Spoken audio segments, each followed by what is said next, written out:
อสัพพมงคลจงเกิดแก่ท่านทั้งหลายวันนี้เรามาพิจารณาจิตของมนุษย์ทั่วไปพึ่งพาอาศัยความคิดจิตเราจึงเป็นผู้หลงผิดไม่มีวันจบสิ้นจิตเราไปพึ่งพาอาศัยความคิดจิตเราจึงไปยึดติดไม่มีวันจบสิ้นจิตเราไปพึ่งพาอาศัยความคิดจิตมันจึงเกิดความอยากไม่มีวันจบสิ้นจิตเราไปพึ่งพาอาศัยความคิดจิตเราจึงมีความรู้สึก สารพัดความรู้สึกไม่มีวันจบสิ้นจิตคือผู้ไม่รู้มันจึงเป็นเช่นที่กล่าวมาจิตเป็นผู้ไม่รู้จิตจึงเป็นดังที่กล่าวมาสภาพจิตของทุกคนก็เป็นเช่นนี้ท่านทั้งหลายเรามาพิจารณาว่าจิตเดิมของเรามันเป็นผู้ไม่รู้ สภาพจิตเดิมเราเป็นผู้ไม่รู้จึงวกไปวนมากับสิ่งที่รู้ซ้ำๆไม่มีวันจบสิ้นไปยึดติดสิ่งที่รู้ซ้ำๆไม่มีวันจบสิ้น ท่านทั้งหลายเพราะจิตมันเป็นผู้ไม่รู้วกไปวนมานี่แหละคือจิตที่ไปอาศัยความคิดความคิดก็เกิดจากตาที่ไปสัมผัสรู้สึกในรูปต่างๆวัตถุสิ่งของต่างๆโดยเฉพาะตานี่มันมีบทบาทเรียกว่าตานะมันเป็นผู้กำกับชีวิตเราหมดเนี่ยพวกเราทั้งหลายตาเป็นผู้กำกับชีวิตของเราลำดับตามันเห็นหัวของเราเนี่ยผมขาวเนี่ยตาไปเจอน้ำยาปลูกผมให้ผมขาวให้เป็นผมดำนะตาก็เกิดความอยากไปยึดติดอีกใช่ไหมพวกเราทั้งหลายผมมันห่างหัวมันจะเริ่มล้านตาไปสัมผัสกับน้ำยาปลูกผมอีกก็อยากได้อีกใช่ไหมอันนี้คือตาที่มันไปกำกับหมดตาของเราเนี่ยไปกำกับอีกอยากได้ยาปลูกผมอีกให้ผมมันดกใช่ไหมพวกเราทั้งหลายอันนี้แหละคือจิตของมันไปยึดติดเรียกว่าจิตไปรู้สิ่งไหนก็ไปยึดติดสิ่งนั้นคือความคิดมันไม่มีวันจบสิ้นตาไปเห็นทรงผมเห็นไหมมันก็เปลี่ยนทรงผมอีกแหละเห็นไหมแล้วมันจะไปจบตรงไหนพวกเราได้ดูผมของเราได้มีกี่สีนั่นแหละคือความคิดย้อมแล้วย้อมอีกนั่นแหละคือความคิดคือเป็นสิ่งที่ไม่รู้ไม่เป็นความจริงมันเป็นความจริงขนาดหนึ่งเวลาหนึ่ง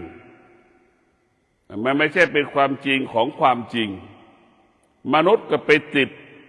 ดในความจริงที่ไม่ได้เป็นความจริงไปหลงความไม่เป็นจริงหลงความไม่เป็นจริงมาเป็นความจริงนี่เราก็เป็นอย่างนี้ชีวิตเราจึงประสบปัญหามาตลอด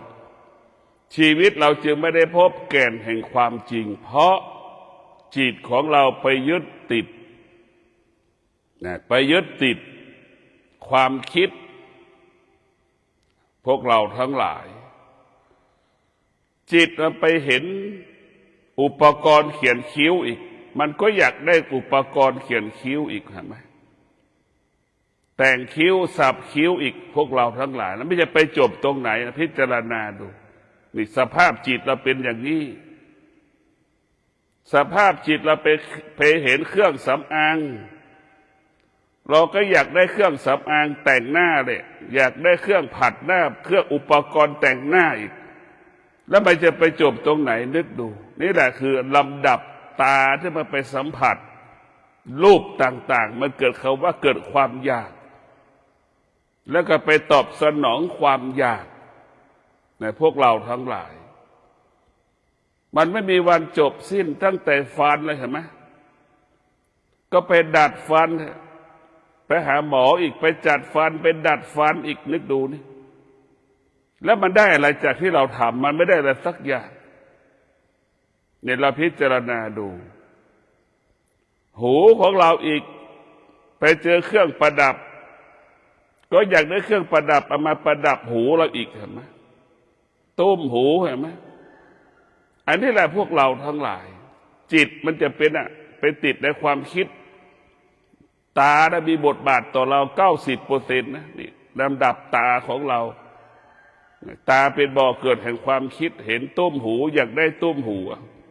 ตุ้มหูมีกี่ร้อยชนิดล่ะนึกดูกันแล้วกันมันก็อยากได้แทบทุกชนิดเห็นไหมถามว่าตุ้มหูผู้หญิงนี่มันมีกี่ชนิดซื้อนึกดูดิมันเปลี่ยนแทบทุกวัน7 วันมันเปลี่ยนทุกวันเนี่ยพวกเราทั้งหลายตุ้มหูนี่นึกดูนี่แหละคือจิตให้มันไปยึดความคิดมันพาเราหลงไม่มีวันจบสิ้นจิตคือผู้ไม่รู้มันจะหลงแบบนี้แหละพวกเราพิจารณาดูนี่แหละคือความคิดมันจะเป็นพาพวกเราหลงไม่มีวันจบสิ้นเราไปยึดติดมันพอเจอสร้อยคอเห็นไหมก็อยากได้สร้อยคออีกอยากได้เครื่องประดับที่คออีกพวกเราพิจารณาดูเอานึกดูกันเลย7 วันก็7 อย่างเนี่ยสร้อยคอนึกดูดินี่แหละพวกเราก็ต้องพิจารณาดูมันจะไปจบตรงไหนมันไม่จบเสื้อมีกี่ยี่ห้อเสื้อมันมีกี่รูปแบบนึกดูไปเจอเสื้อแต่ละรูปแบบก็มีความอยากความต้องการอยากได้อีกเห็นไหมอันนี้แหละคือพวกเราทั้งหลายมันมีกี่รูปแบบ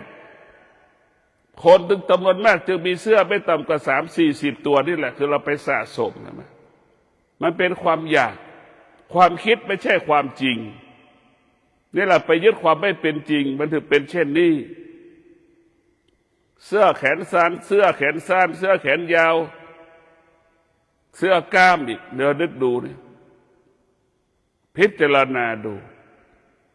ไปเจอกางเกงก็อยากได้กางเกงก็มีตั้งหลายรูปแบบหลายลักษณะอีก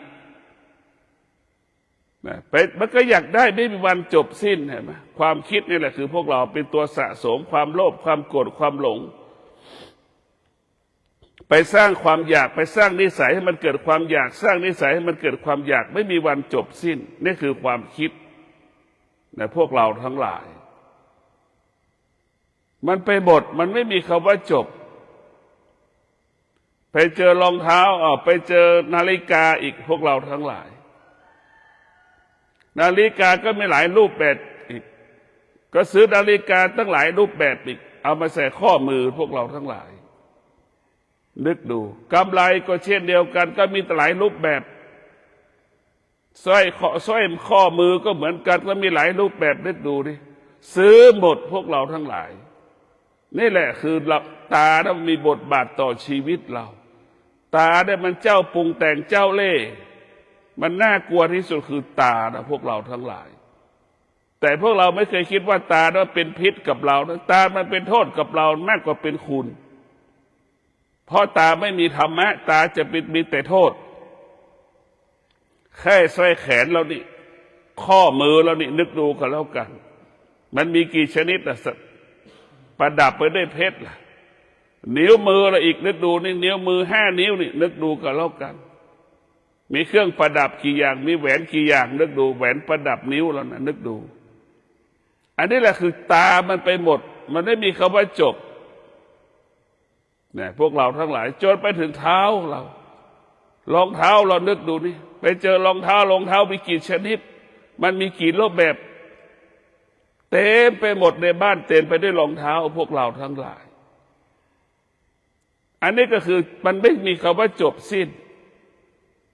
แต่พวกเราทั้งหลายพิจารณาดูคือตามันเป็นสร้างภาระให้กายหมดจิตเป็นผู้ไม่รู้เนี่ยมันสร้างภาระหมดไปดูนี่นิ้วเท้าเราประกอบไปด้วยกี่สี1 อาทิตย์1 เดือน1 ปีนี่กี่ครั้งเราไปทำเล็บนึกดูก็แล้วกันนะเล็บมือได้กี่สีกี่ครั้งนึกดูก็แล้วกันพวกเราทั้งหลายแล้วเราจะไปจบตรงไหนล่ะ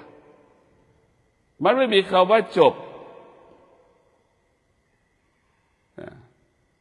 นี่แหละคือความคิดจิตไปยึดความคิดสร้างภาระสร้างปัญหาจนที่สุดกลายเป็นความทุกข์ไม่มีวันจบสิ้น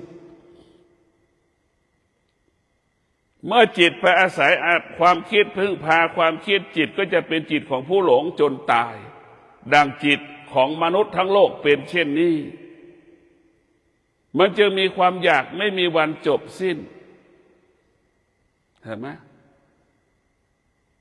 ตรงกันข้ามจิตไปพึ่งพาอาศัยสติ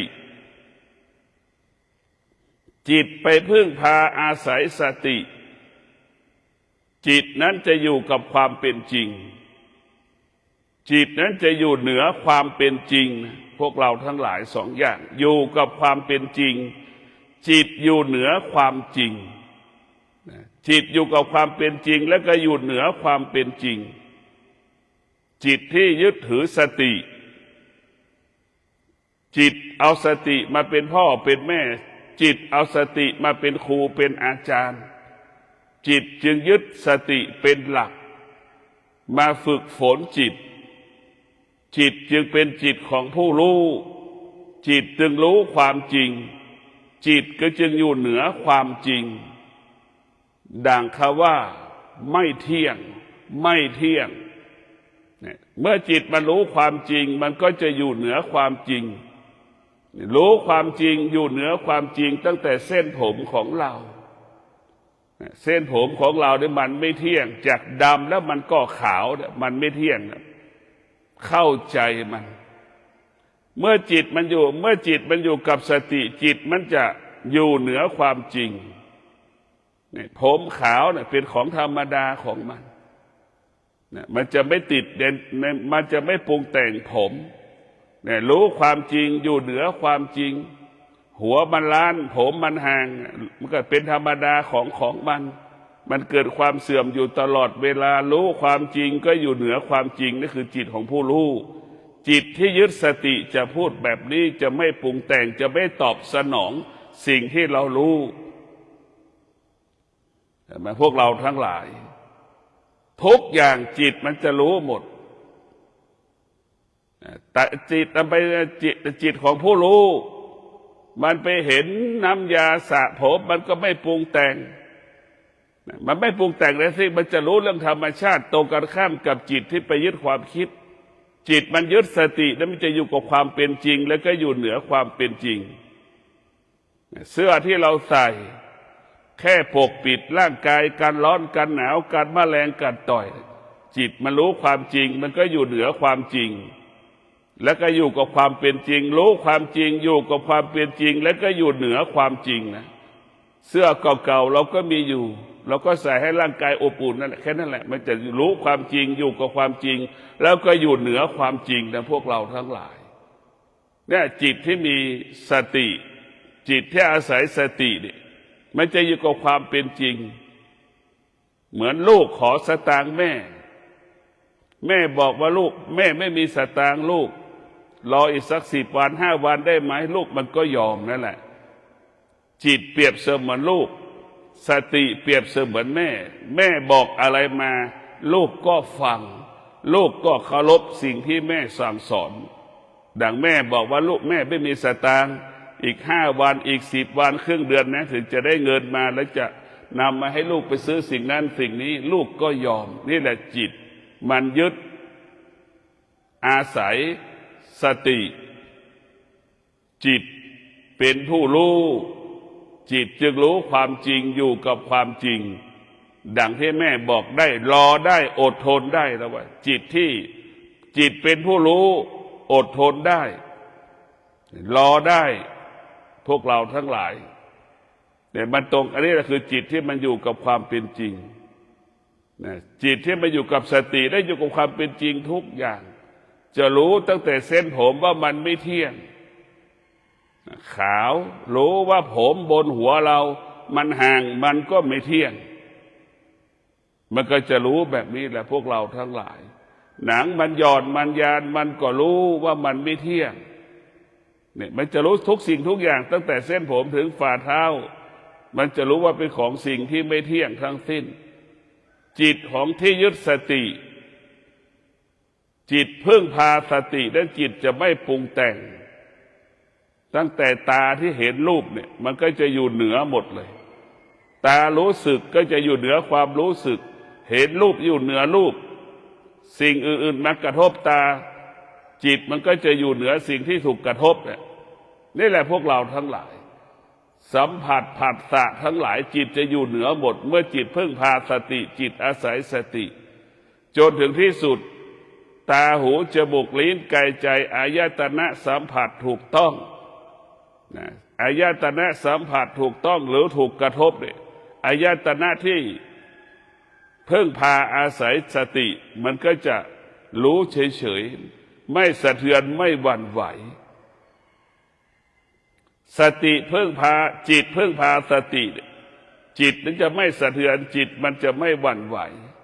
เพราะจิตรู้สิ่งที่จิตรู้มันไม่เที่ยงมันไม่เที่ยงมันไม่เที่ยงพวกเราทั้งหลายสติที่มันจิตที่มันมียึดสติพึ่งพาสติจิตนั้นจะมั่นคงตลอดเวลามั่นคงตลอดเวลาตาสัมผัสกับรูปมันก็มั่นคงหูสัมผัสกับเสียงมันก็มั่นคงพวกเราทั้งหลาย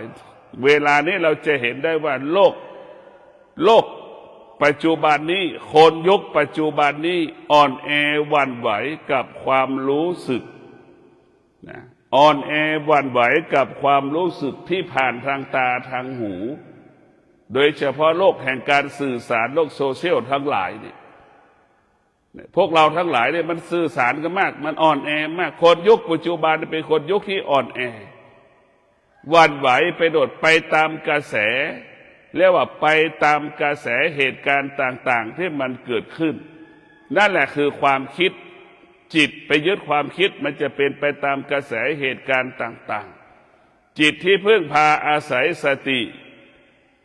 จิตอาศัยสติพึ่งพาสติจิตนั้นจะอยู่เหนือเหตุการณ์ไม่ตอบกระแส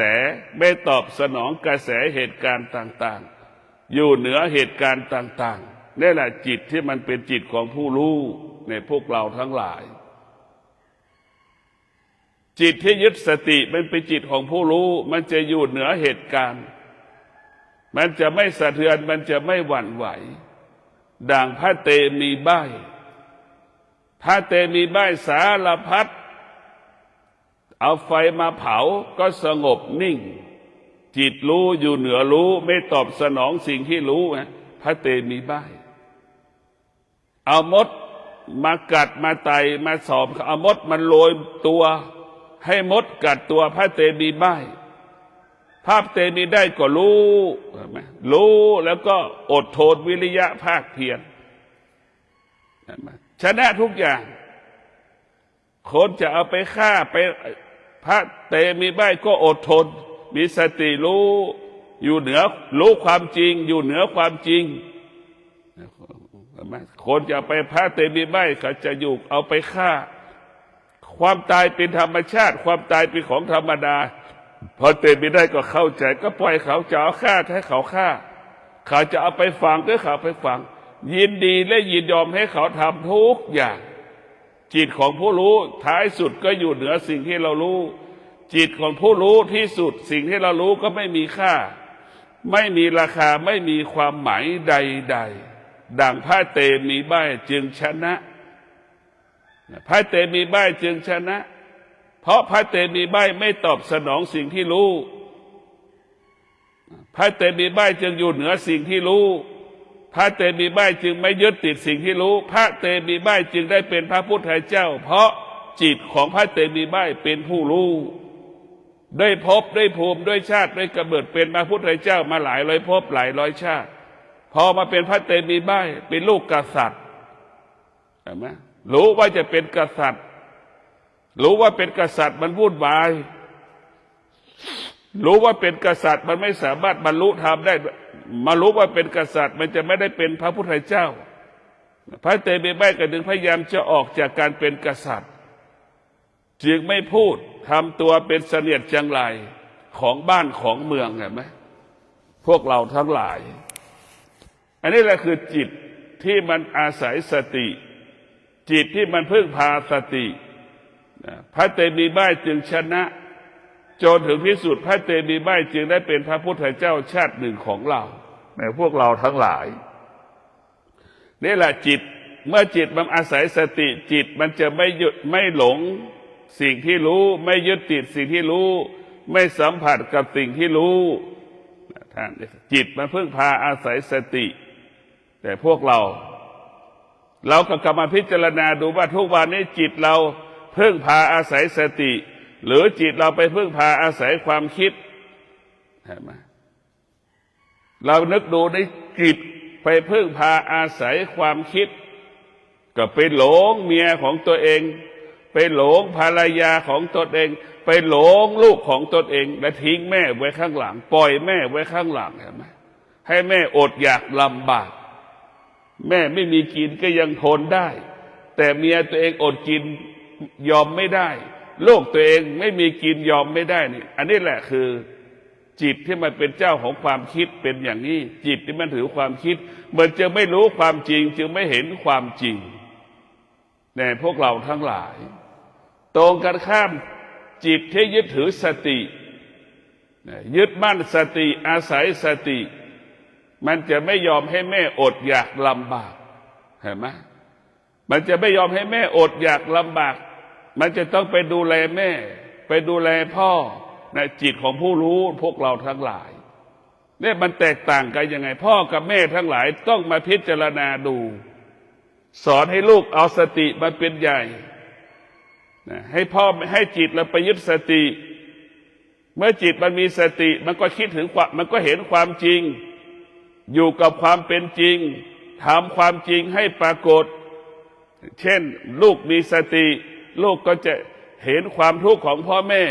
เห็นความลำบากของพ่อแม่ลูกก็จะรับภาระแก้ปัญหาให้พ่อแม่ลูกก็จะเป็นผู้ที่ขยันลูกที่จะเป็นผู้ที่อดทนในการทำงานเพื่อจะให้ได้เงินมาให้พ่อแม่ซื้อข้าวปลาอาหาร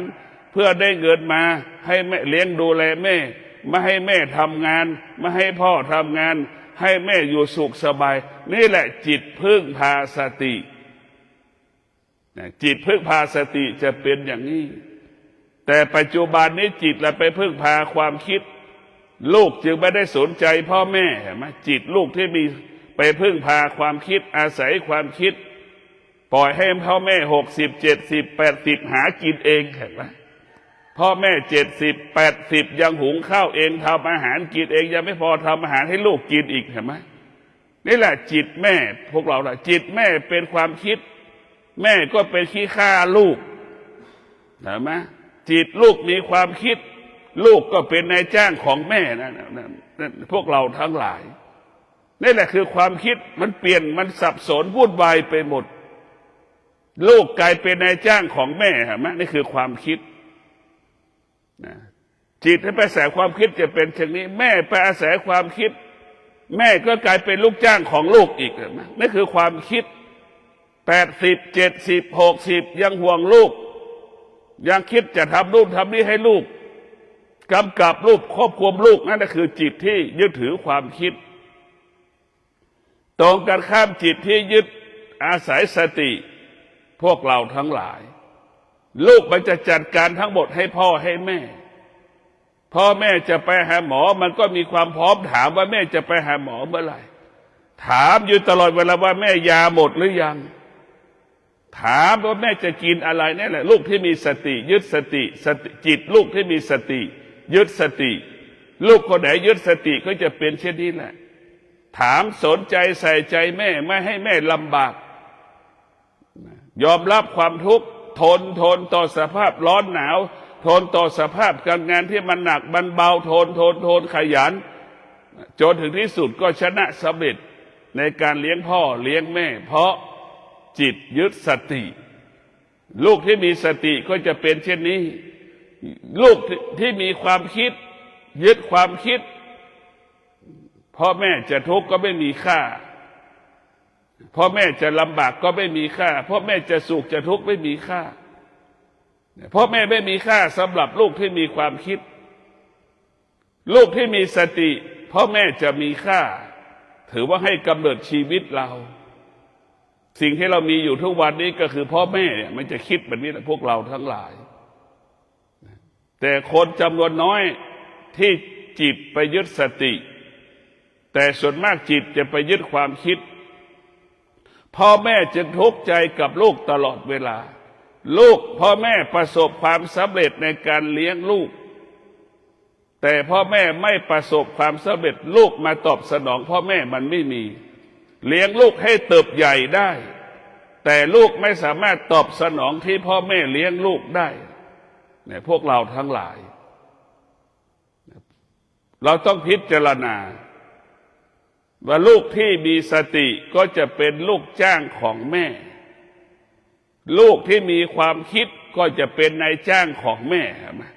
นึกดูลูกเป็นลูกจ้างกับลูกที่เป็นนายจ้างแม่อันไหนแม่จะมีความสุขผู้เป็นแม่พิจารณาดูลูกที่เป็นนายจ้างเนี่ยแม่ต้องทำทุกอย่างให้กับลูกเรียกตื่นบอกให้ไปทำงานเห็นไหมเนี่ยเรียกกี่ครั้งล่ะกว่าลูกจะตื่นอันนี้เนี่ยลูกที่แม่เป็นลูกจ้างของลูกเป็นนายจ้างของแม่ตรงกันข้ามลูกที่ได้แม่เป็นลูกคนไหนที่ได้แม่คนไหนได้ลูกเป็นลูกจ้างเห็นไหมแม่ไม่ต้องพูดเลยแม่ไม่ต้องเรียกไม่ต้องปลุกให้มันตื่นมันจะตื่นก่อนแม่สมัยโบราณเนี่ยเรานึ่งข้าวหุงข้าวเนี่ยลูกก็จะตื่นก่อนแม่ก่อนพ่อไปหุงข้าวพอระหว่างหุงข้าวก็เก็บกวาดเช็ดถูเห็นไหมนั่นลูกที่มียึดถือสตินั่นแหละลูกที่มีสติจะเป็นลูกจ้างของพ่อของแม่พ่อแม่มีความสุขที่สุดที่พ่อแม่ได้ลูกเป็นลูกจ้างลูกจะเป็นลูกจ้างได้ลูกเราต้องมีสติเรียกว่าอยู่กับความเป็นจริงนะลูกที่มีสติอยู่กับความจริงนะถึงบอกแล้วว่าลูกคนไหนมีสติลูกคนนั้นจะเป็นลูกจ้างตอบแทนแม่ทดแทนแม่ที่แม่อุ้มท้องมายาวนานอย่างไม่พอออกจากท้องแม่ก็ดูแลอย่างดีเห็นไหมลูกดูแลพ่อแม่ไม่ได้ครึ่งพ่อแม่เลยแม่ได้พาเนาพนอลูกอย่างดีลูกไม่เคยพาเนาพนอพ่อแม่เลยนึกดูกันแล้วกันพวกเราทั้งหลายมันแตกต่างกันแม่เลี้ยงลูกแม่มีความรู้สึกปรารถนาดีกับลูกเป็นล้านเท่าแต่ส่วนลูกนั้นจะปรารถนาดีต่อแม่แค่10%ยังไม่ถึงมั้งพวกเราพิจารณาดูจิตที่มันอาศัยสติกับจิตที่มันอาศัยความคิดมันแตกต่างกันพวกเราทั้งหลายเราจะเห็นได้ว่าจิตมันยึดสติจิตมันจะอยู่กับความเป็นจริงและก็อยู่เหนือกับความเป็นจริงนะพวกเราทั้งหลายดังแม่ที่ยึดแม่มีสติแม่ก็ยึดเอาจิตไปยึดสตินั่นแหละเมื่อแม่มีสติแม่ก็จะมีอุเบกขาวางเฉยนิ่งสงบตลอดเวลาแม่มีอุเบกขาหรือแม่มีสติรู้แม่ก็รู้ว่าถึงเวลาลูกต้องจัดการให้หมดไม่ต้องตกใจไม่ต้องถามลูกเป็นลูกมาลูกเป็นผู้รู้ลูกก็จะรู้ใจแม่ดูแลแม่อย่างดีนี่แหละพวกเราทั้งหลายส่วนลูกที่มีความคิด อาศัยจิตไปอาศัยความคิดแม่ต้องบอกแล้วบอกอีกบอกแทบทุกวันบอกแล้วบอกอีกบอกแล้วบอกอีกบอกแล้วบอกอีกเรื่องเดียวซ้ำๆซักๆแต่พวกเราทั้งหลายลูกที่มีสติจะให้ความเคารพลูกที่มีสติจะให้ความเคารพพ่อแม่ลูกที่ไม่มีสติลูกที่มีความคิดไม่ให้ความเคารพพ่อแม่ไม่ให้เกียรติพ่อแม่พ่อแม่จะร้องไห้ก็ไม่สนใจจะเสียใจก็ไม่สนใจพ่อแม่จะสุขจะทุกข์ก็ไม่สนใจแต่ลูกที่มีสติแคร์ความรู้สึกของพ่อของแม่จะไม่ทำให้พ่อแม่ร้องไห้เสียใจแต่พวกเราทั้งหลายจะไม่ทำให้พ่อแม่ร้องไห้เสียใจนี่แหละลูกที่มีสติก็จะเป็นเช่นนี้เรียกว่าลูกที่มีสติจะสร้างสรรค์พ่อแม่ที่จะมีความสุขที่สุดลูกที่มีสติตรงกันข้ามลูกที่มีความคิดจะทำเพราะว่าแม่ทุกข์ใจไม่สบายใจตลอดเวลาเช้านี้แม่ก็กลัวลูกขอเงินอีกแล้วสิ้นเดือนนี้แม่ก็กลัวลูกขอเงินอีกแล้วนี่แหละพวกเราทั้งหลายลูกที่มีแต่ความคิดนั้นจะขอเงินแม่ใช้ตลอดเวลาลูกที่มีสติจะหาเงินให้แม่ใช้อยู่ตลอดเวลาในพวกเราทั้งหลายมันต่างกันนะความคิดมันไม่ใช่ความจริงนะพวกเราทั้งหลายความคิดไม่ใช่ความจริงนะไม่ใช่ความจริงสตินั้นเป็นความจริงลูกที่มีสติจะหาเงินให้แม่ใช้จะเข้าพรรษาเนี่ยก็ถามแม่แล้วว่าแม่จะไปวัดไหมเนี่ยลูกก็จะถามแล้วแม่จะซื้ออะไรไปวัดแม่จะไปนอนวัดแม่ขาดอะไรบ้างมีเสื่อมีศาสตร์มีหมอนแม่อะไรจะไปนอนวัดเนี่ยลูกที่มีสติจะรู้ใจแม่เข้าใจแม่มีความพร้อมให้แม่นะลูกที่มีสติตรงกันข้ามลูกที่ขาดสติพ่อแม่ขาดแคลนปัจจัยสี่จะขอเงินไปซื้อเสื่อศาสตร์จะไปนอนวัดปฏิเสธอีกว่าไม่มีเห็นไหมพวกเราทั้งหลายปฏิเสธอีกว่าไม่มียังไม่พร้อมที่จะให้แม่เนี่ยมันปฏิเสธกันหมดลูกที่อาศัยความคิดจะเป็นอย่างนี้แต่พวกเราทั้งหลายความคิดจะสามารถปฏิเสธแม่ได้ความคิดมันไม่ใช่ความจริงดังที่บอกแหละสามีภรรยาขอตอบสนองทันทีนั่นคือความคิดส่วนสตินั้นจะดูแลสามีภรรยาอย่างดีดูแลพ่อแม่อย่างดีเห็นไหมมันจะสมดุลสติจะสร้างความสมบูรณ์สมดุลระหว่างแม่พ่อกับสามีภรรยาลูกของเราเนี่ยพวกเราทั้งหลายไอ้ส่วนจิตมันไม่สมดุลเลยสนใจแต่เมียสนใจแต่ลูกสนใจแต่ผัวตัวเองเห็นไหมแต่ไม่สนใจพ่อแม่นั่นคือความคิดลูกส่วนมากก็ไปอาศัยความคิดพึ่งพาความคิดมันเป็นแบบนี้ลูกที่อาศัยสตินั้นจะต้องดูแลพ่อแม่เทคแคร์พ่อแม่สนใจพ่อแม่ดูแลพ่อแม่เป็นอย่างดีอย่างที่บอกแล้วดูจะเข้าพรรษาอีก7 วัน5 วันเนี่ยเห็นไหมลูกที่มีสติจะถามแม่อีกแม่จะไปนอนวัดในปีนี้แม่จะไปวัดมันจะเอาอะไรไปวัดบ้างแล้วดูเข้าพรรษานี้จะซื้ออะไรบ้างเนี่ยแม่ลูกก็เตรียมความพร้อมให้กับแม่เนี่ยสติจะเข้าใจเตรียมความจิตสติมันจะเข้าใจและมีความพร้อมต้อนรับความดีงามส่งเสริมความดีงามที่แม่กระทำไอ้ความคิดไม่ส่งเสริมแม่เห็นไหมลูกที่มีความคิดไม่ได้ส่งเสริมแม่อ้างว่าไม่มีสตางค์ไม่ส่งเสริมปฏิเสธแม่แล้วก็ไม่เคยถามแม่ไม่สนใจแม่เห็นไหมความคิดกับสติมันแตกต่างกันพวกเราทั้งหลายพ่อแม่ครูบาอาจารย์จึงบอกให้เรารู้ว่าสติอาศัยจิตไปอาศัยสติจิตไปพึ่งพาสติจิตของเราจะเป็นจิตของผู้รู้ สอนให้เราเอาจิตไปอาศัยสติ